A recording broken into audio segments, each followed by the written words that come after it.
Hello and welcome to the class. Transfer of property act 1882 के chapter 4 पर हम पहुंच गए हैं, जो कि मॉर्टगेज के बारे में बात करता है कि इमूवेबल प्रॉपर्टी पे मॉर्टगेज किस तरीके से एप्लीकेबल होता है, और चार्ज के बारे में भी चैप्टर 4 बात करता है। तो चैप्टर 4 जो है सेक्शन 58 से स्टार्ट होता है। सेक्शन 58 बात करता है मॉर्टगेज, मॉर्टगेजर, मॉर्टगेजी, मॉर्टगेज मनी और मॉर्टगेज डिफाइन, मतलब इन सभी वर्ड्स के बारे में जितनी भी डेफिनेशन होगी है, जो जो बातें कहनी है, क्योंकि सेक्शन 58 शुरुआत करता है हमें मॉर्टगेज से परिचित कराने के लिए। तो जितनी भी टर्म्स मॉर्टगेज से रिलेटेड है वो सेक्शन 58 हमको समझा दे रहा है। और अभी आपको बताया है कि जो चैप्टर 4 है वो mortgage of immovable property and charges के बारे में है। तो सेक्शन 58 हमें परिचय कराएगा कि मॉर्टगेज क्या होता है, मॉर्टगेजर कौन होता है, मॉर्टगेजी कौन होता है, और मॉर्टगेज मनी क्या होता है, मॉर्टगेज्ड क्या होता है। अब ये क्लास हम शुरू करें उससे पहले मैं आपको एक ट्रिक बताती हूँ। ट्रिक क्या? देखिए, जो सेक्शन है ये बहुत इंपॉर्टेंट है आपके हर एग्जाम पॉइंट ऑफ व्यू से, क्योंकि मॉर्टगेज इमूवेबल प्रॉपर्टी की जब हम बात करें उसमें सिक्योर्ड डेट की तरह काम करता है, और दूसरी तरफ जब हमने ट्रांसफर प्रॉपर्टी एक्ट की बात करनी है तो उसमें ये मॉर्टगेज बहुत इंपॉर्टेंट रोल प्ले करता है। तो इसीलिए ये सेक्शन हमारे लिए इंपॉर्टेंट हो जाता है। सेक्शन 58 इसके अंदर टोटल क्लोज 7 हैं, ए से लेकर जी तक। कितनी क्लोज है? 7। अब देखिए, जब मैं आपको बता रही हूँ कि इसमें 7 क्लोज हैं, तो पहली क्लोज जो है ए जो क्लोज है वो हमें इन सारी टर्म्स के बारे में बता देती है। तो हमको याद रखना है, ए में हमें इंट्रोड्यूस कराया गया है मॉर्टगेज से, और बी से लेके और जी तक जितनी भी क्लोज हैं वहां बताया गया है कि मॉर्टगेज कितने तरीके की होती है। ठीक है, बी से लेके जी तक बताया गया है कि मॉर्टगेज कितने तरीके की होती हैं, B C D E F G. अब ये जो हमारे पास तरीके बैठ गए हैं, छह तरीके की मॉर्टगेज हो गई। अब इन्हें याद कैसे करेंगे? कंफ्यूजन हो जाएगा अगर एग्जाम से हमसे पूछ लिया कि इस वाली क्लोज में कौन सी मॉर्टगेज आती है, तो हम कैसे बताएंगे? मैंने अपने याद करने के लिए एक ट्रिक बनाई थी और वही ट्रिक मैं आपके साथ शेयर कर रही हूँ। कैसी है देख लीजिए। शुरुआत करते हैं हम क्लोज ए के बाद क्लोज बी से, क्योंकि हमें क्लोज ए ने इंट्रोड्यूस करा दिया मॉर्टगेज से, तो बी जो क्लोज है वो हमें बताती है कि सिंपल मॉर्टगेज होता क्या है। सिंपल सी बात बताई कि मॉर्टगेज क्या होता है, सिंपली मॉर्टगेज होता क्या है ये हमें बताया क्लोज बी ने। अब उसके बाद हम क्लोज सी पे चलेंगे, तो सी से बनता है कंडीशनल, सी कंडीशनल सी आता है। तो हमें ये याद रखना है कि जब भी हमसे पूछा गया कि कंडीशनल सी कहाँ डिफाइन की है, क्लोज ए, क्लोज बी, क्लोज डी, हम तुरंत से बताएंगे क्लोज सी में, क्योंकि सी दोनों में आता है। ठीक है, मैंने ऐसे ही इसको लर्न किया था। फिर हम बात करें क्लोज डी की, तो उसमें मैंने क्या ट्रिक लगा रखी है, डी का नाम सब परिचित है हमसे। तो अगर हमारे पास क्वेश्चन आ जाए कौन सी क्लोज में जो है यूसुफ्रक्चरी मॉर्टगेज लिखी हुई है, तो तुरंत पहचानेंगे DU इस तरीके से। फिर तीसरी है हमारे पास, सॉरी अभी 4th आ गई, लेकिन ट्रिक के हिसाब से हमारे पास तीसरी आई, तो वो E से इंग्लिश, तो ये भी हमें आइडेंटिफाई हो जाएगा। फिर F, अच्छा आप F से क्या करेंगे? ये जो mortgage by deposit of title deeds है, यहाँ F तो कोई वर्ड है ही नहीं, कैसे इसको रिलेट करेंगे? मैंने किया FD, क्योंकि ये जो मॉर्टगेज है वो डीड्स के बारे में, डिपॉजिट ऑफ टाइटल डीड्स के बारे में बात कर रही है, तो मैंने रिलेट किया इसको FD से। सिंपल है। फिर इसके बाद आता है जी का मतलब हमारी जितनी भी क्लोज थी अब वो खत्म हो गई। नमस्ते जा, जी में क्या है? एनोमलस मॉर्टगेज, तो जा। वैसे तो जा जब बनाते हैं वो जे लिखते हैं, बट इसको याद करने के लिए, लर्न करने के लिए मैंने जा। तो अब मॉर्टगेज जा काम हो गया। तो इस तरीके से हम इसको ट्रिक से याद कर लेंगे। एग्जाम में आपको बहुत ज्यादा इससे हेल्प मिलेगी, क्योंकि पर्सनली मैंने भी इसे यूज किया है, खुद से सोचा बनाया कि कैसे याद करें। तो जब मैंने एग्जाम दिया तो मैंने भी ऐसे ही याद किया था, तो इसीलिए मैं आपके साथ वो शेयर किया है कि हम ऐसे याद करेंगे तो हम इजीली कर सकते हैं। एग्जाम में मैं इस चीज को करके आ चुकी हूँ, मैंने ही किया है असली में, मतलब और रियलिटी में मैंने ऐसे किया है। मेरे को याद नहीं, और ऑब्वियस इतनी चीजें होती है याद नहीं कर सकते। ट्रांसफर प्रॉपर्टी का एग्जाम देने जाएंगे तो क्या हम सारी चीजें थोड़ी ना याद रख पाएंगे, तो ऐसे याद रख लेंगे ना इजीली। और अगर कॉम्पिटिटिव एग्जाम देने जाओगे वहां पर इतने सारे कैसे याद करेंगे, कौन सी क्लॉज में क्या, तो ऑब्वियस यूसुफ्रक्चरी आ गया तो इसके हम डी लगा देंगे, DU। बस टाइटल डीड्स आ गया जहाँ पे डी वर्ड यूज आया तो ऐसे लगा देना, सिंपल। चलो अब आगे हम पढ़ लेते हैं कि मोर्टगेज क्या होता है।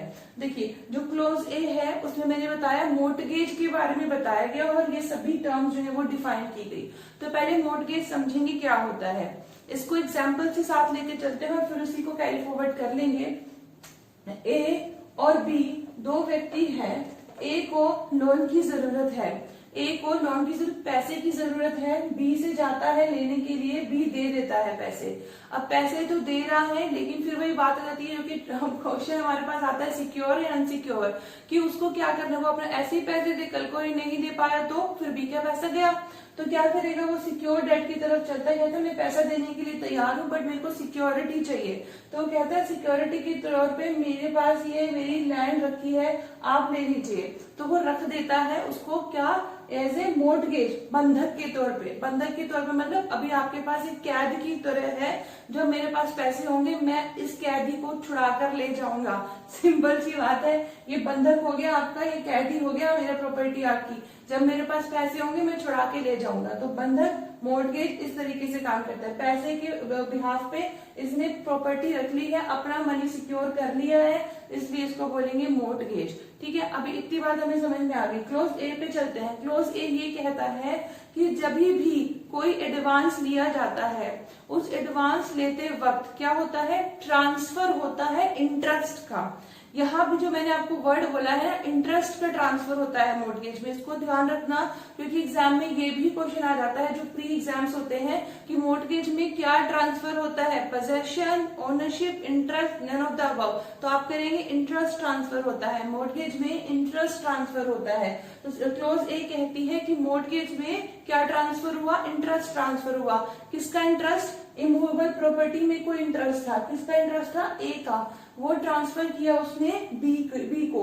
इतनी बात समझ में आई। तो क्लोज ए ने पहली बात तो ये बोली कि जब भी मोर्टगेज हो रही है, इसका मतलब इमूवेबल प्रॉपर्टी में इंटरेस्ट था, वो इंटरेस्ट ट्रांसफर किया गया।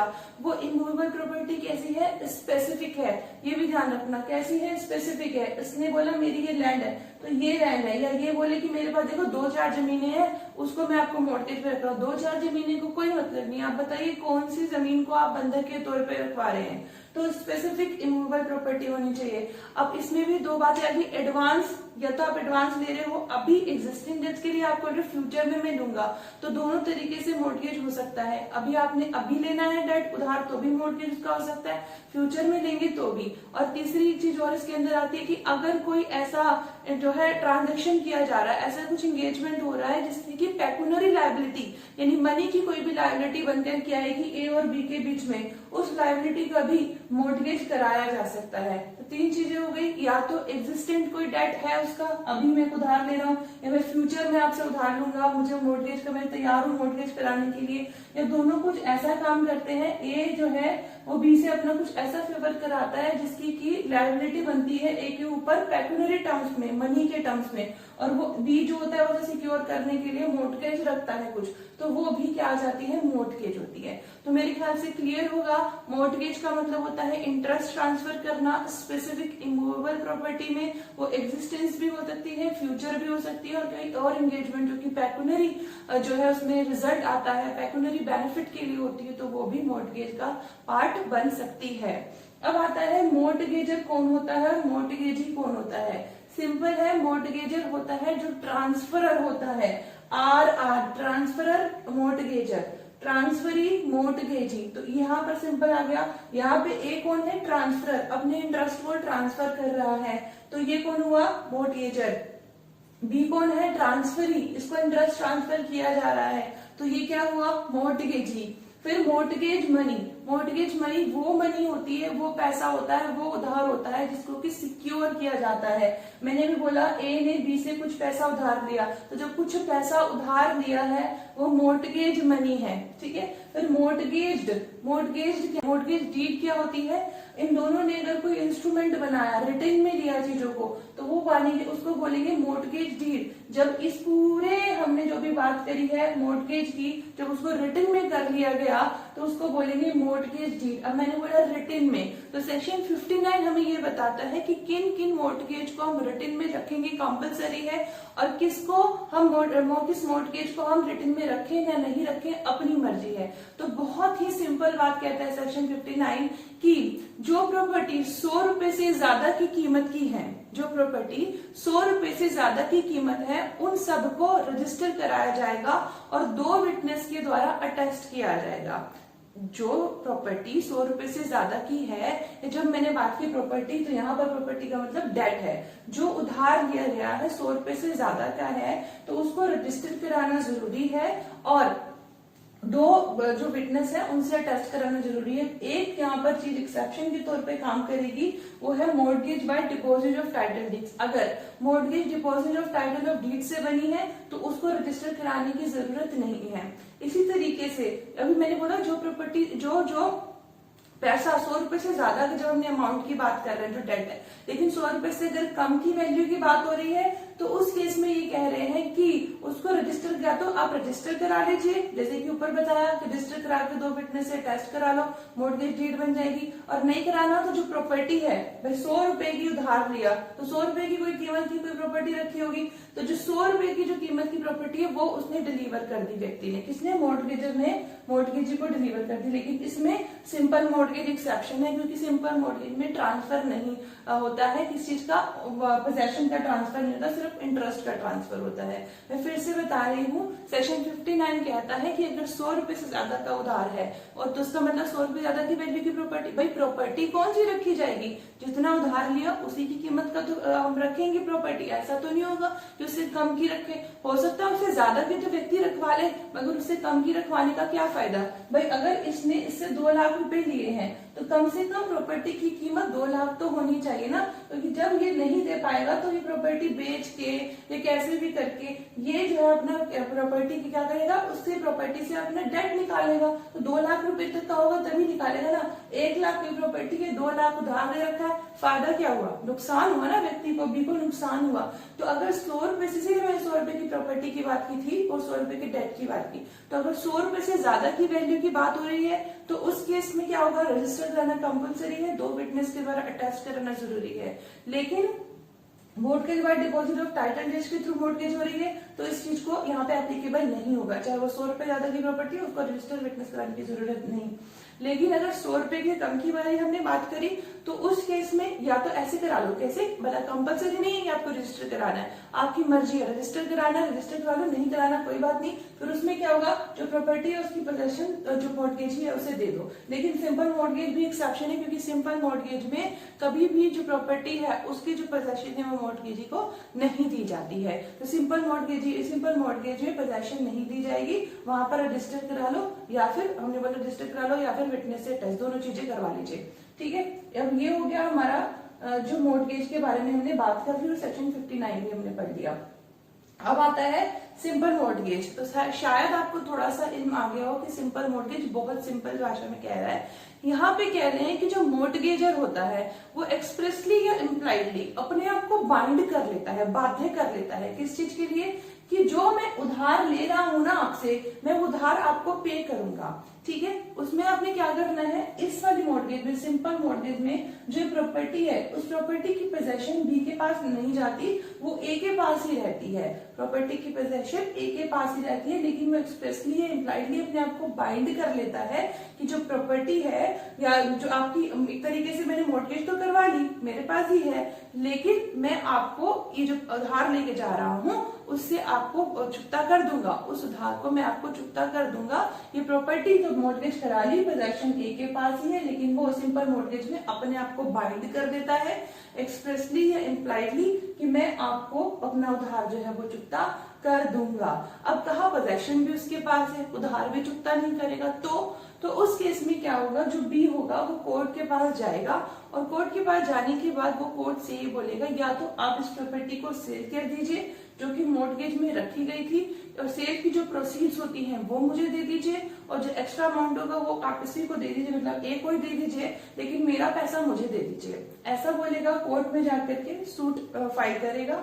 या फिर वो इसलिए सूट फाइल करता है कि ये जो प्रॉपर्टी की पोजेशन में भले ही के पास है बट ये मॉर्गेज में थी, तो अब आप मुझे मेरा पैसा दिलवा दीजिए। ये बेचे नहीं बेचे वो नहीं, वो बोल रहा है मेरा पैसा मुझे दिलवा दीजिए। तो दो तरीके से बी कोर्ट के पास जा सकता है सिंपल मॉर्गेज के केस में, जब जो मॉर्गेजर है वो अपना उसका पैसा नहीं देता, उधार चुकता नहीं करता। तो सिंपल सी बात हमने सिंपल मॉर्गेज में पढ़ ली। अब आता है मॉर्गेज बाय कंडीशनल सेल। तो मॉर्गेज बाय कंडीशनल सेल क्या कहता है? कंडीशन यानी कि कुछ ना कुछ इसमें कंडीशन है, और इसी का एक प्रोवाइजो भी है, कंडीशनल सेल का एक प्रोवाइजो भी है जो ये कहता है कि अगर जो कंडीशन जिसके ऊपर ये मॉर्गेज बेस्ड होगी, अगर वो कंडीशन मेंशन नहीं है मॉर्गेज डीड में, तो ये जो मॉर्गेज बाय कंडीशनल सेल है वो नहीं कहलाई जाएगी। मींस जब मॉर्गेज बाय कंडीशनल सेल हो रहा है उस वक्त जो मॉर्गेज डीड होगी उसमें मॉर्गेज की कंडीशन, जिस कंडीशन पर मैंने बताया मॉर्गेज बाय कंडीशनल सेल है, तो यानी कि किसी ना किसी कंडीशन के ऊपर बेस्ड होगा मॉर्गेज। ठीक है, किसी न किसी कंडीशन के ऊपर मॉर्गेज बेस्ड होगा। तो प्रोवाइजो में ये कहा गया है कि जो कंडीशन के ऊपर ये वाली मॉर्गेज बेस्ड है वो मॉर्गेज डीड में मेंशन होनी जरूरी है, और अगर नहीं है मेंशन तो हम मानेंगे कि ऐसी कोई जो है मॉर्गेज नहीं बनाई गई। और सेम बात इस केस लॉ में कहा गया था by honourable Supreme Court in Pandit Chunchun Jha versus Sheikh Ibadat Ali 1954 की प्रोवाइजो के अकॉर्डिंग अगर कंडीशनल सेल के थ्रू मॉर्गेज की जा रही है तो वो कंडीशन जिसके ऊपर ये मॉर्गेज बेस है वो मेंशन होनी चाहिए किसमें? मॉर्गेज डीड में। अब मैं बार बार कंडीशन बोल रही हूँ, तो कंडीशन क्या है वो भी समझिए। देखिए, जब मॉर्गेज बाय कंडीशनल सेल की बात हो रही है तो ये होती है अपेरेंट सेल या ओस्टेंसिबल सेल। जो वर्ड डायरेक्ट में यूज हुआ है वो यूज हुआ है ओस्टेंसिबल। तो ओस्टेंसिबल सेल होती है यानी कि अपेरेंट सेल होती है, लगता है कि वो सेल है बट एक्चुअल में वो क्या है? मॉर्गेज है। अब इसका क्या मतलब हुआ भाई? लगता है, अपेरेंट है, कंफ्यूजन हो रहा होगा ना, समझिए। देखिए, इसमें क्या होता है, जब मॉर्गेजर मॉर्गेजी के साथ ये वाला मॉर्गेज करता है तो वो कहता है कि आप जो है प्रॉपर्टी, मतलब व्यक्ति की हो गई, तो क्या होता है जब व्यक्ति की हो जाती है तो ट्रांसफर हो जाती है प्रॉपर्टी। ठीक है, हो गई ट्रांसफर तो हो गई। अब उसमें बोल रहा है कि 3 कंडीशंस के ऊपर ये हुई है सेल, क्योंकि ये 3 कंडीशन पे बेस्ड है। पहली कंडीशन ये कि जब जो बायर है यानी ये व्यक्ति, अगर इन दोनों के बीच कंडीशनल सेल के थ्रू मॉर्गेज हो रही है तो ये व्यक्ति जब जो है अभी रख के बैठा है एज ए बायर क्या? प्रॉपर्टी को, तो जब ए जो है अगर पैसा नहीं दे पाएगा तो वो कंडीशनल सेल कैसे हो जाएगी? एब्सोल्यूट सेल हो जाएगी। यानी अभी तो ये लग रहा था कि सेल जैसा है लेकिन बाद में ये एब्सोल्यूट बन जाएगी, इसी की बन जाएगी अगर ए पैसा नहीं दे पाता है तो। दूसरी कंडीशन ये है कि अगर ए पैसा दे पाता है तो जो ये कंडीशनल सेल हुई थी वो वॉइड हो जाएगी, मीन्स ये प्रॉपर्टी जो है वापस आ जाएगी ए के पास में। और तीसरी कंडीशन यही है कि जब ए अपना पैसा दे देगा उस वक्त जो प्रॉपर्टी होगी वो ए की हो जाएगी और कंडीशनल सेल खत्म हो जाएगी। और जैसे मैंने प्रोवाइजर ने बताया ये कंडीशन, किस कंडीशन, तीनों कंडीशन में से कौन सी कंडीशन पे ये मॉर्गेज बेस है वो मेंशन होनी चाहिए, otherwise mortgage bye conditional cell mortgage bye conditional cell नहीं कहलाई जाएगी। ठीक है, अभी आ जाइए यूसुफ्रुक्चुअरी मॉर्गेज। यूसुफ्रुक्चुअरी मॉर्गेज को हिंदी में बोलते हैं, यूसुफ्रुक्चुअरी मॉर्गेज को हिंदी में बोलते हैं उपभोग बंधक। तो उपभोग बंधन का क्या मतलब हुआ? इसका मतलब हुआ जो प्रॉपर्टी है उस प्रॉपर्टी से कुछ ना कुछ बेनिफिट हो रहा होगा। बेनिफिट कैसे? या तो जैसे प्रॉफिट आ रहा है या रेंट आ रहा है, या अगर हम ये जमीन है इसकी तो यहाँ पर बाग है ये समझिए, तो बाग में जो भी फल होते होंगे वो इसका बेनिफिट मिलेगा, या फिर अगर ये खेती की जमीन है तो उस पर फसल उग रही है, तो जो भी बेनिफिट होगा arising from the property usufructuary mortgage में वो जो बेनिफिट होगा वो मॉर्गेजी को मिलता है। अब यहाँ पे क्या होता है, इस प्रॉपर्टी से जो मॉर्गेज में यहाँ पर जो प्रॉपर्टी होती है वो बी के पोजेशन में चली जाती है, और जो उससे बेनिफिट होता है उस बेनिफिट से जो बी होता है वो प्रॉपर्टी के ऊपर से जो भी प्रॉफिट मिलेगा, रेंट मिलेगा, उसको जो डेट मनी होती है उसके इंटरेस्ट के तौर पे ले लेता है। क्या बोला मैंने? डेट मनी, जो उधार लिया ना ए ने बी से, जो उससे इंटरेस्ट चार्ज होगा ना, उस इंटरेस्ट को वो इससे जो प्रॉफिट इसको मिल रहा है उस प्रॉफिट के हिसाब से काटता रहेगा।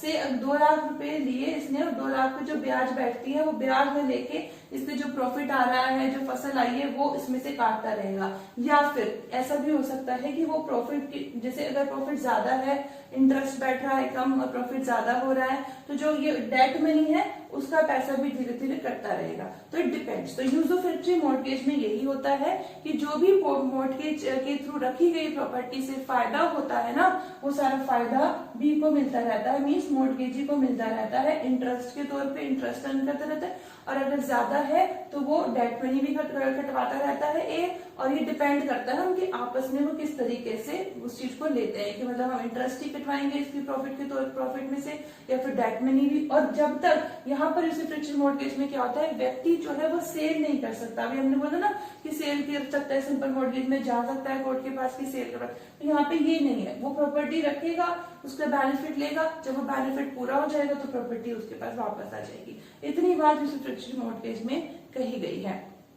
फिर आ जाइए इंग्लिश मॉर्गेज। इंग्लिश मॉर्गेज क्या होती है? इंग्लिश मॉर्गेज में बिल्कुल ऐसे ही होता है कि इसमें क्या होता है, लेकिन यहाँ पर इस तरह सिंपल मॉर्गेज में कि डेट मनी है, जो पोजेशन आपको दे रहे प्रॉपर्टी, जब हम देंगे सिंपल जैसे हम कहते हैं कि प्रॉपर्टी दे दी है, उधार ले लिया है, और जब प्रॉपर्टी जब ले लेंगे जब हम उधार चुका देंगे, ठीक है, इतनी बात। लेकिन इसमें एक इम्पोर्टेंट बात है टाइम, या मैं बात करूं डेट की, इस डेट पे मैं पैसा चुका दूंगा, क्योंकि इंग्लिश है तो भाई पंक्चुअल बहुत ज्यादा है, टाइम की बहुत वैल्यू है। तो इंग्लिश मॉर्गेज में डेट डिसाइड होती है कि इस डेट पर मैं अपने उधार को चुका दूंगा, और उधार को चुकाने के बाद मैं यानी कि पेमेंट आपकी पूरी कर दूंगा, आप मुझे मेरी प्रॉपर्टी वापस कर दीजिएगा मॉर्गेज का, और मैं आपका उधार आपको चुका दूंगा। तो टाइम की बहुत वैल्यू है इंग्लिश मॉर्गेज में, ये इसको याद करने की ट्रिक है।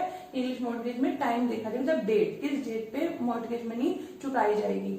फिर mortgage bye deposit of title deeds. Title deeds अगर है प्रॉपर्टी के, तो क्या होता है, जो मॉर्गेजर है वो मॉर्गेजी के पास टाइटल डीड्स रख देता है, या तो मॉर्गेजी के पास या उसके एजेंट के पास टाइटल डीड्स रख देता है, कि जब तक उधार नहीं चुकाया जाता तब तक ये टाइटल डीड्स आपके पास रहेंगे, और जब उधार चुक जाएगा तो टाइटल डीड्स वापस आ जाएंगे। और अगर ऐसा हो जाए कि व्यक्ति उधार नहीं चुका दे सकता या नहीं चुका पाता, तो फिर क्या होगा, फिर वही बात आती है कि कोर्ट में क्लेम करेगा मॉर्गेजी कि देखिए इसने मेरे जो पैसे नहीं चुकाए हैं, और फिर उस केस में क्या होगा, उस केस में वही चीज चलती है कि वो सेल के लिए जा सकता है।